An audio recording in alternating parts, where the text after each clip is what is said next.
no te olvides de la canción. ¿Cuál canción? Vamos a encontrar algo de eso en el Salmo 34.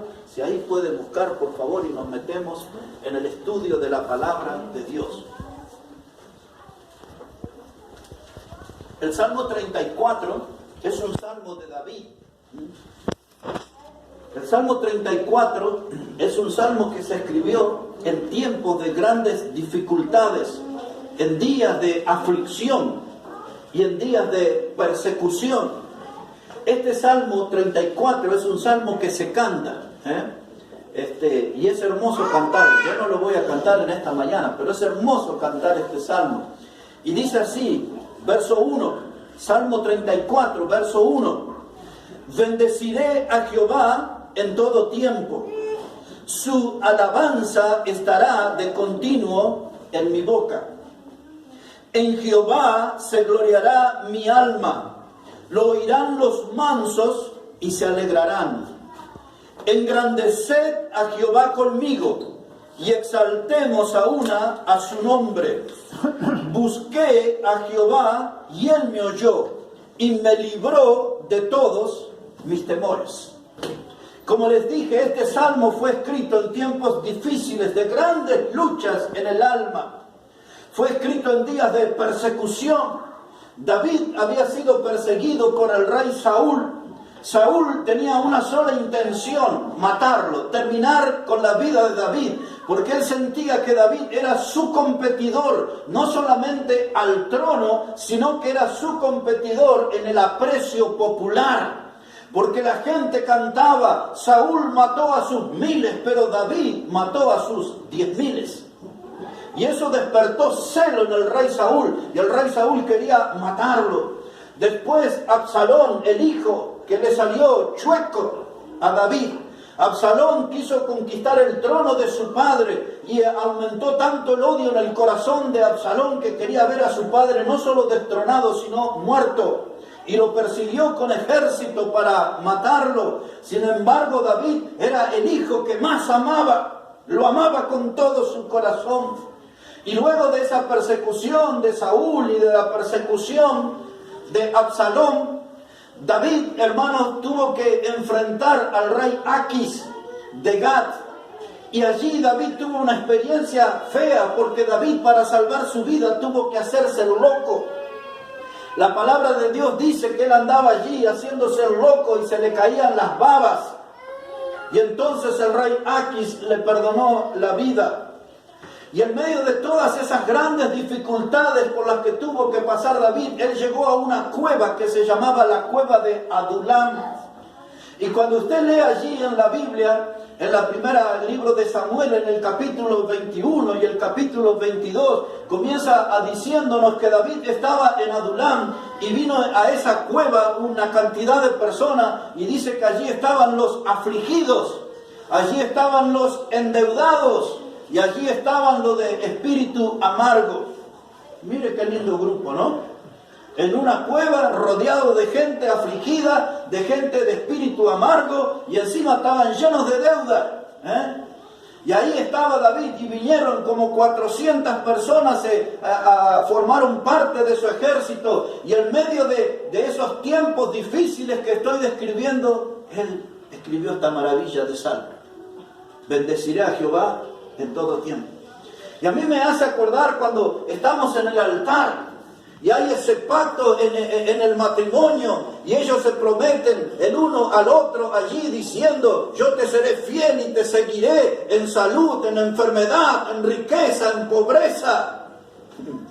Y algunos hasta equivocadamente dicen: hasta que la muerte nos separe. Si la muerte no lo va a separar todavía, eso sigue por la eternidad. Y algunos dicen: uy, no me diga eso. Pero así es, hermano. Y eso es David. En la salud, en la enfermedad, en la abundancia, en la pobreza, él dice: yo bendeciré a Jehová en todo tiempo. En toda etapa de mi vida hay una canción para el Señor, hay una alabanza para el Señor. Él dice: su alabanza estará aquí en mi boca, su alabanza, mis labios cantarán su alabanza. No importa si hay tormenta sobre mi vida, no importa si terremotos se están removiendo todo a mi alrededor, no importa si los problemas vienen en grandes oleajes, yo no me voy a olvidar de la canción, no me olvido de la canción, su alabanza en mi boca estará. Y esto, mis hermanos, en esta mañana tiene que prepararnos a nosotros de que en todas circunstancias de la vida, ya sea que vayamos con viento a favor o tengamos tormentas en contra, no te olvides de la canción. Su alabanza en mi boca estará.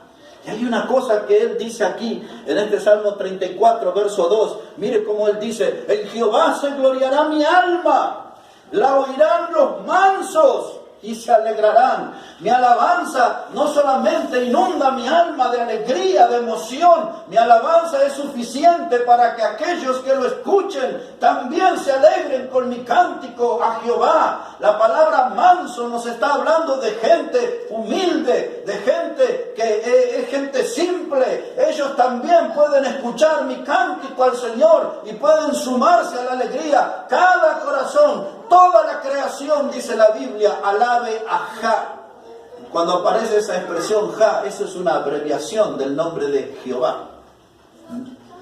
Toda la creación lo oirán los mansos, los humildes, y se alegrarán. Hermanos, nuestro cántico tiene que ser algo contagioso. Puede ser desafinado, pero contagioso. Puede ser desafinado, pero hecho con todo nuestro corazón para el Salvador. No te olvides de la canción. No te olvides de la canción. Si estás viviendo tiempo de bendición, no se olvide de la canción. Si estás viviendo tiempos de problemas, no se olvide de la canción. Su alabanza en mi boca estará. Otra mirada, pero ahora al pueblo de Israel, en el Salmo 137. Este es un salmo duro, usted lo notará cuando lo comencemos a leer. El Salmo 137, dice allí la palabra de Dios en el versículo 1. Salmo 137 y versículo 1. Usted descubrirá que este fue un salmo escrito en el cautiverio. Cuando estaban allí por 70 años fue llevado Israel como esclavos a Babilonia en los días del rey Nabucodonosor y Belsasar. Y así dice la palabra, Salmo 137.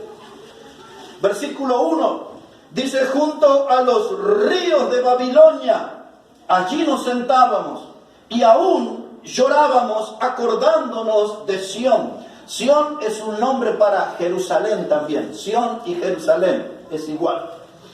Verso 2 dice: sobre los sauces, en medio de ella colgamos nuestras arpas, y los que nos habían llevado cautivos nos pedían que cantásemos, y los que nos habían desolado nos pedían alegría, diciendo: cantadnos alguno de los cánticos de Sión. ¿Cómo cantaremos cántico a Jehová en tierra de extraña? Si me olvidare de ti, oh Jerusalén, pierda mi diestra su destreza. Mi lengua se pega a mi paladar si de ti no me acordare. Y si no enalteciera Jerusalén como preferentemente asunto de mi alegría. Oh Jehová, recuerda contra los hijos de Edom el día de Jerusalén, cuando decían: arrasadla, arrasadla hasta los cimientos. Hija de Babilonia la desolada, bienaventurado el que te diere pago y de lo que tú nos hiciste. Dichoso el que tomare y estrellare tus niños contra la peña. Hay varias cosas que debo explicar aquí. En primer lugar, estaban allí en el cautiverio, esclavos, en un país extraño, en una cultura extraña, en un idioma extraño y rodeados de dioses extraños.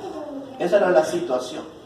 Un país extraño, una cultura extraña, un idioma extraño y dioses extraños. Y ahí estaba el pueblo de Dios, estaban allí junto a los ríos de Babilonia. Y ellos estaban pensando en Jerusalén, la ciudad santa que fue arrasada. Y todavía repercutían en sus oídos ese grito: arrasadla, arrasadla hasta los cimientos. En esos días, la Biblia no lo dice, pero la historia lo cuenta, que la gente allí llegó a comerse sus hijos por el hambre cuando Jerusalén fue sitiada por las tropas de Nabucodonosor. Aún se comían de las cloacas Y aquello era tremendo, era una humillación tremenda. Y luego hicieron un agujero en el muro y entraron a la ciudad y la arrasaron con todo. Y ellos todavía estaban ahora en el cautiverio, recordando aquella gritería, viendo cómo sus mujeres eran violadas y cómo agarraban a los niños y los estrujaban contra la pared y los mataban, los destrozaban contra la pared. Y ahora allí el invasor había tenido un cómplice, y eran los edomitas. Los edomitas eran los descendientes de Esaú, los que en el día de hoy se conocen como los palestinos. Y cuando usted lee el libro de Abdías, que está junto a Jonás allí, Dios le dice algo sobre este día a Esaú, a los edomitas, sus descendientes. Dios le dice: no deberías haber estado allí en el día de la angustia de tu hermano. Porque también cuenta ahí en ese libro de Abdías que cuando algunos judíos quisieron huir de los invasores, los mismos edomitas, los descendientes de Saúl, los señalaban: ahí está escondido, allí está. Y los hacían matar y se los llevaron al cautiverio, entre otros tantos Jeremías, Daniel y varios de los predicadores de aquel tiempo. Y ahora estaba allí una imagen triste. El arpa, un instrumento de alegría. El arpa es un instrumento de inspiración para el alma, que despierta sentimientos puros, alegres. Pero esas arpas estaban abandonadas, estaban colgadas en los sauces. Y venían los invasores allí a modo de burla y le decían: cantadnos esos cánticos, ustedes que son del pueblo de Dios, que hay alegría en sus vidas, en sus corazones, vamos, canten, agarren allí esas arpas que están en los sauces. Pero como en el cautiverio, prisioneros íbamos a cantar. Pero ¿sabe qué, hermano? Sea usted en la cárcel, sea usted en una plaza, sea usted en el trabajo, donde usted se encuentre, en la situación que se encuentre, en un hospital, no se olviden de la canción. No se olviden de la canción. En esta última etapa me tocó tener un ministerio en la cárcel. Nunca había estado en la cárcel. Estas son cosas nuevas en mi etapa de predicador. Y empecé a ir a la cárcel en Palmasola, en Santa Cruz. 14 hectáreas. Y allí en ese predio 70 a 90 hermanos a veces se reunían allí y yo predicaba la palabra de Dios una sola vez. Y por un solo minuto tomé conciencia que estaba en una cárcel. Después siempre me sentí entre hermanos. Y allí la gente me escuchaba con una atención. Había 7 alcaldes allí presos. Y hay un montón de gente que no puedo nombrar porque estamos filmando todo. Pero yo prediqué para toda esa gente. Estaba hasta el presidente de la Confederación Boliviana de Fútbol allí. Todos adentro, todos encerrados. Pero cuando era el culto, era una guitarrita vieja, un bombito como el que tenemos aquí. Y aquellos hermanos cantaban con un entusiasmo y yo me contagiaba. Esos hermanos allí en la cárcel cantan con alegría, cantan con entusiasmo. Esa gente le canta a su Salvador. Ellos están ahí presos. Y como el otro día me escribió uno, dice: nunca se olvide de volver a predicar a los libres en Cristo, como usted decía. Porque están presos por el hombre, pero son libres en Cristo que están ahí. Nuestros hermanos, ellos cantan con gozo, cantan con alegría. Y yo decía, yo esta clase de alabanza, yo no escucho en las congregaciones, yo no escucho en las conferencias donde predico. Esta gente en la cárcel me está dando una lección, que en un lugar donde están privados de su libertad, en un lugar donde tienen allí muchas aflicciones, ellos no se olvidan de la canción, no se olvidan de la canción. Hay un cántico para Dios, como dijo David: su alabanza en mi boca estará. No se olvide de la canción. No se olvide de la canción. Y alguno podría preguntarse: pero ¿de cuál canción?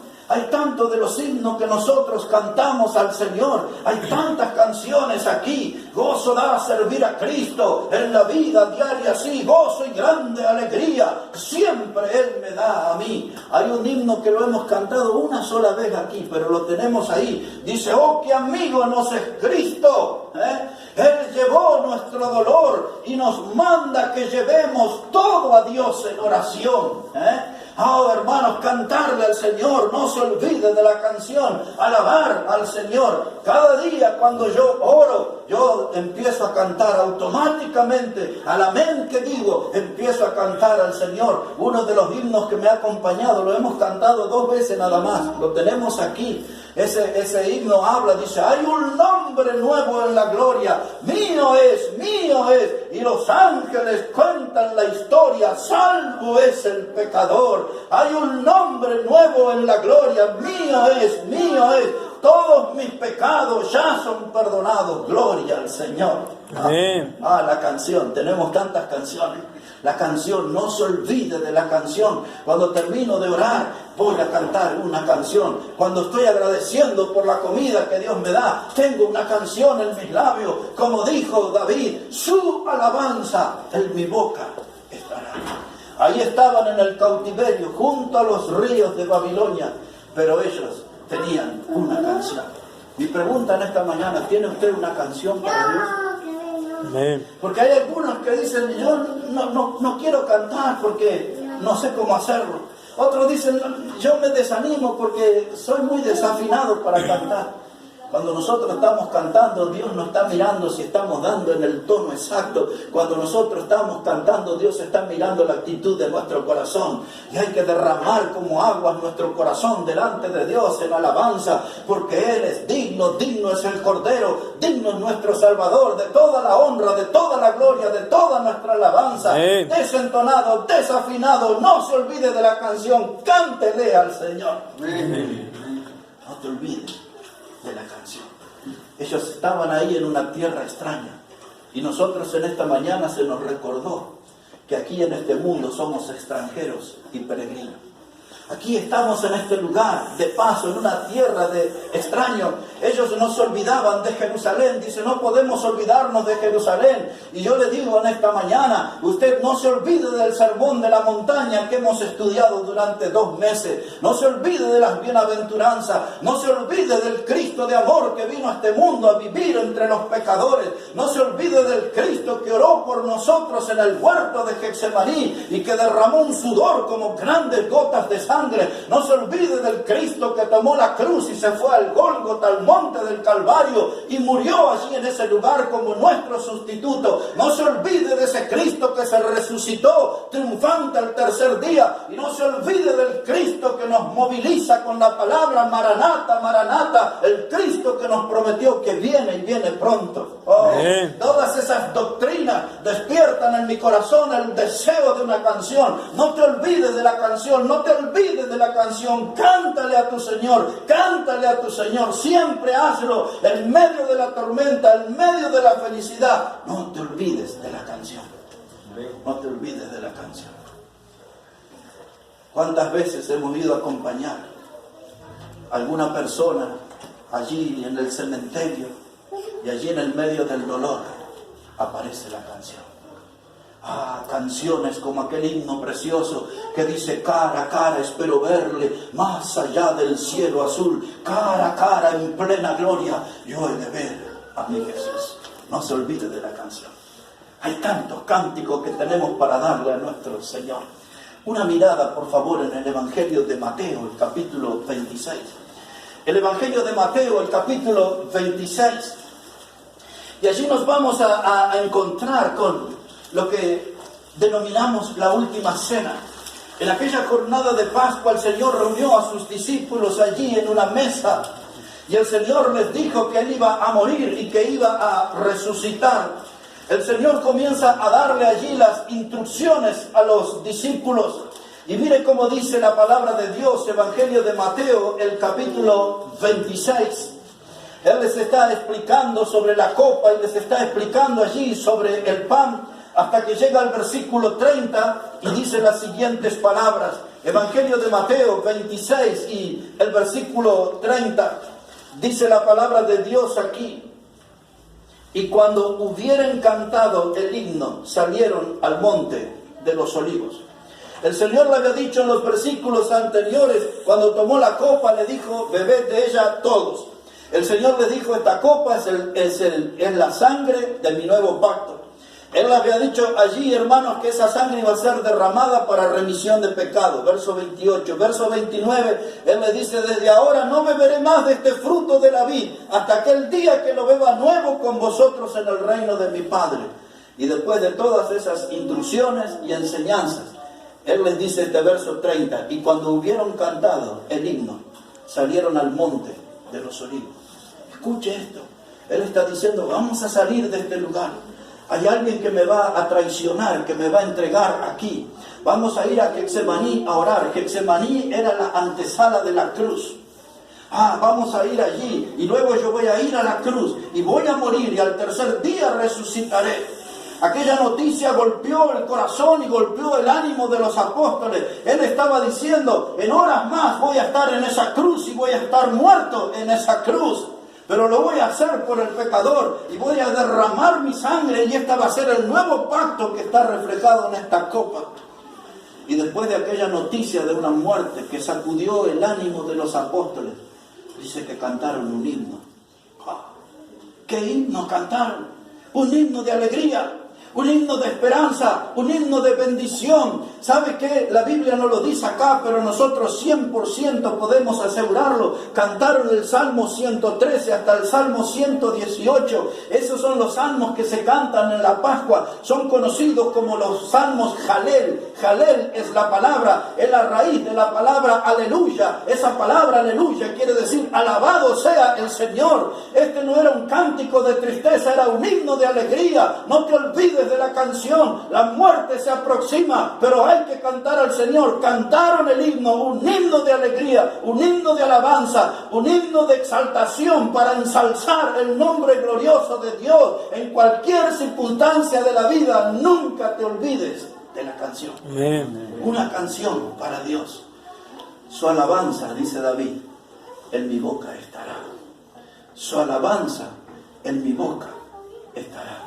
Y ahora quiero llevarle aquí también en la palabra de Dios en Hechos 16, que es el texto que mencionó el hermano y que yo les prediqué algo el domingo anterior. Mire allí en Filipos, pero en el libro de Hechos, el capítulo 16, Pablo y Silas predicando la palabra de Dios, fieles representantes del Evangelio, fueron apareados allí con varas y fueron puestos en la cárcel.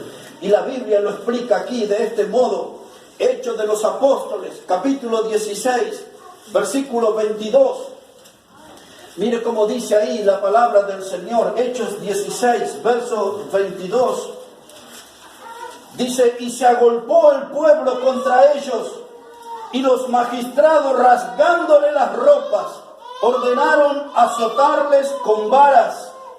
Y después de haberle azotado mucho, los echaron en la cárcel, mandando al carcelero que los guardase con seguridad, el cual, recibido este mandato, los metió en el calabozo de más adentro y les aseguró los pies en el cepo. Pero a la medianoche, orando Pablo y Silas, cantaban himnos a Dios y los presos los oían. Ahora mire, hermano, dice la palabra de Dios, tomaron a Pablo y Silas y después de haberlo azotado mucho, déjenme usar esta expresión, después que le dieron tremenda paliza con varas que los dejaban al borde de la muerte, la gente quedaba desfalleciendo, no tenían ya ninguna fuerza, con un cuerpo totalmente ensangrentado allí. Y entonces el carcelero recibió una orden, dice, póngalo en el calabozo de más adentro. ¿Sabe qué significa eso? Allí donde no entra un rayo de luz del sol, allí en las tinieblas, en la oscuridad, en el lugar más húmedo, en el lugar más inmundo, donde las ratas andan allí jugando y los ratones andan jugando y las cucarachas invaden ese lugar. Pónganlo allí y denle un poquito más de incomodidad, pónganlo en un cepo, que por lo general era una cruz, y estar encadenado a una cruz contra la pared o extendido así en forma de X, era esa cruz puesta en el piso, y allí estaban los predicadores, Pablo y Silas. Pero escuche esta expresión, porque esto es lo que le va a ayudar a usted en la vida. Dice, pero a la medianoche. ¿A qué hora dice? A la medianoche. La medianoche es cuando hay mayor silencio. La medianoche es la hora más oscura. La medianoche es la hora más tenebrosa. La medianoche es donde usted no encuentra gente que le venga a ayudar cuando tiene una necesidad. La medianoche es donde el enemigo comienza a trabajar y a hacer más maldades. Y en la hora más difícil, en la hora más oscura, a la medianoche, ellos cantaban himnos. No es que usted se despertó en una mañana, está soleado, es un día primaveral y entonces ahí se despereza y toma ahí la energía del día y se pone... No, en la hora más difícil, en la hora más oscura, en la hora de mayor soledad, en la hora donde el enemigo hace más maldad, a la medianoche, ellos no estaban preocupados por su futuro, ellos no estaban preocupados de cómo iba a terminar eso, ellos estaban cantando himnos, estaban dando testimonio al Señor. Quizás como aquel himno grandioso que dice: triunfo, triunfo, cantemos la gloria del Rey poderoso, en cuya victoria quedó abolido el poder de la muerte, el fuerte vencido por uno más fuerte, Jesús vencedor y vencido Satán. Quizás era ese himno el que cantaron, yo no sé, pero era un himno que impactó a los presos, porque los presos no se pusieron la frazada así cubriéndose, dice que los presos los oían.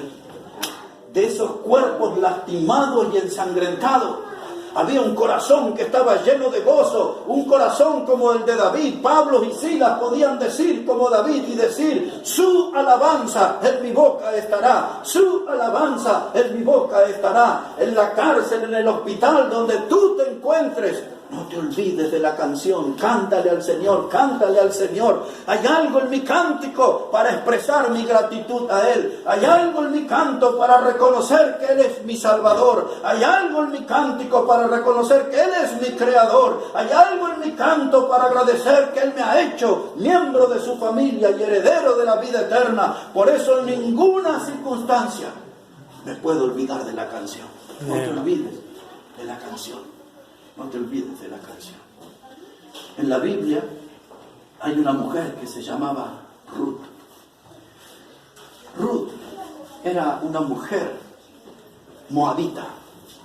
Era una mujer de un pueblo donde se dedicaban a la idolatría y el pecado corría como moneda corriente allí. Y allí era un pueblo de tinieblas y un pueblo de maldición. Y esta mujer se casó con uno de los hijos de Elimelech y de Noemí, que ellas vivían en la ciudad de Belén. Y luego Ruth, cuando se casó con ella, su esposo murió, su suegro había muerto, su cuñado murió, su esposo murió, y ella quedó allí viuda y pobre. Su concuñada, que se llamaba Orfa, decidió volver a la tierra de Moab, a la tierra de sus padres. Pero Ruth había tomado una decisión importante en su vida. Ruth le había dicho a su suegra Noemí: yo me voy a ir contigo, donde tú vayas iré yo, tu pueblo será mi pueblo y tu Dios será mi Dios. Y Ruth se fue con su suegra a la ciudad de Pan, que es la ciudad de Belén. Y entonces allí, como esta mujer pobre y viuda tuvo que salir a ganarse la vida y salió a trabajar allí entre los hombres que estaban juntando la cosecha de trigo, el dueño de esos campos se llamaba Booz. Y allí ese hombre, cuando la miró, él era un pariente cercano del esposo de Ruth. Y entonces él podía llegar a casarse con ella, pero había otro en el medio. Había que hacer unos trámites. Y entonces allí, a este hombre Booz, cuando vio a esta mujer pobre y viuda, pero con ganas de trabajar, con ganas de pelear en la vida, y que se metió en los campos, a Booz dio instrucciones a los obreros que dejaran algunas espigas sueltas. Y venía Ruth y juntaba todo eso, trabajaba. Y así se ganó la vida. Y dormía ahí en el galpón donde dormían la gente, pero una madrugada Ruth sintió algo raro en sus pies. Y había un hombre en sus pies. Era Booz. Toda esta historia tiene que leer en el libro de Ruth. Y allí estaba. En la medianoche. La medianoche, en la hora más oscura, en la hora más dolorosa. Allí Ruth se despierta y hay un hombre a sus pies y era Booz. Y Booz quería casarse con ella y hacen todos los trámites. Sale del medio el que le correspondía casarse como sucesor y entonces ahora queda Booz en condición de casarse con Ruth. Los dramas terminaron para esa mujer. A la medianoche, allí había un cántico en su corazón. En la hora de mayor lucha, de más a tinieblas, Ruth tuvo un cántico para Dios y Dios la bendijo y Dios le dio un matrimonio. Y esta mujer, usted la puede encontrar en el capítulo 1 de Mateo, en el árbol genealógico del Señor Jesucristo. Oh, esa medianoche para Ruth todo cambió. Había un cántico, había una alegría. Ya quedó atrás la tragedia, ya quedó atrás el dolor. Y ahora vino un tiempo de bendición para esta mujer. Y Dios la puso como una mujer de privilegio en la historia. Y de ella está en el árbol genealógico de nuestro Señor Jesucristo. Hablando de mujeres en esta mañana, hubo una mujer que la Biblia le reconoció como Rahab, la ramera. Mire qué título tan tremendo. Una mujer ramera. Cuando pasaron siglos, eso sucedió en el libro de Josué, en el capítulo 2, hasta el capítulo 6 aparece esta mujer. Y luego cuando pasaron siglos, cientos de años pasaron, y llegamos a la carta de Hebreos en el capítulo 11, y todavía esa mujer era recordada como Rahab, la ramera. No pudo sacarse ese título triste de su vida. La historia hasta hoy la estamos recordando 3000 años después, la estamos recordando con ese título triste, Rahab, una mujer ramera.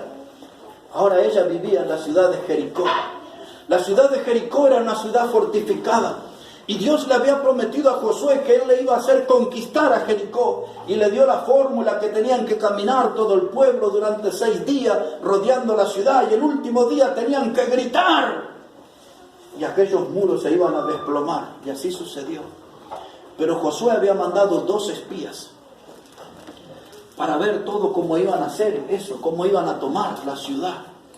Y esos 2 espías llegaron a la casa de la ramera, Rahab. Y esta mujer entendió, ella sabía que Dios les iba a dar al pueblo de Israel la ciudad de Jericó, que parecía invencible, indestructible. Esta mujer supo y esta mujer tuvo fe en Dios y ayudó a esos 2 espías cuando se enteraron allí que había espías en la ciudad.